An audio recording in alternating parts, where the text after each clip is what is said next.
Dahil sa bagyong Dodong, kundi kaya hindi nagkaroon ng water interruption ng Maynilad kagabi. Tumaas din ang level ng tubig sa Angat Dam Reservoir, pero kulang daw ang isang bagyo para bumalik ito sa sapat. Nakatutok si Sandra Aguinaldo.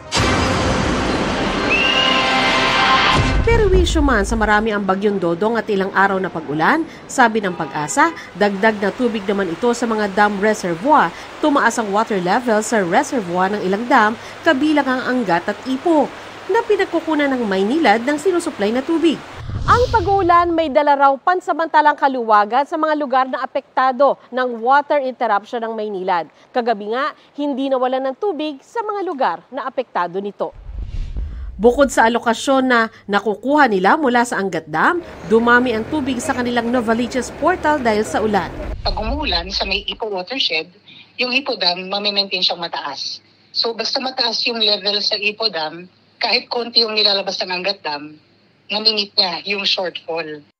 Ang local government units sa Metro Manila maglalabas daw ng kanya-kanyang ordinansa kaugnay sa pagtitipid ng tubig. Sabi ni Metro Manila Council President at San Juan City Mayor Francis Zamora, tinitingnan ng Metro Manila Mayors kung paano pa makatitipid sa konsumo ang mga negosyo tulad ng mga resort, hotel at car wash.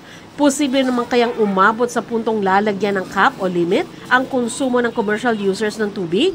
Depende talaga kung gaano kababa ang magiging level ng mga dams natin na siyang pinagmumula naman ng tubig sa Metro Manila. Huwag na sana umabot sa punto na kinakailangan natin maglagay ng cap sa paggamit ng tubig.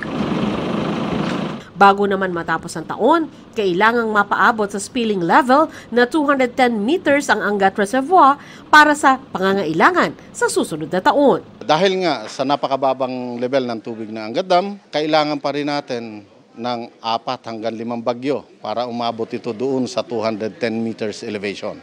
Hopefully, gano'n na mangyari, nadadaan doon sa watershed ng Angat Dam. Para sa GMA Integrated News, Sandra Aguinaldo, nakatutok 24 oras. Good news mga kapuso! Maaari niyong mapanood ang 24 oras at iba pa naming mga newscast sa aming YouTube channel.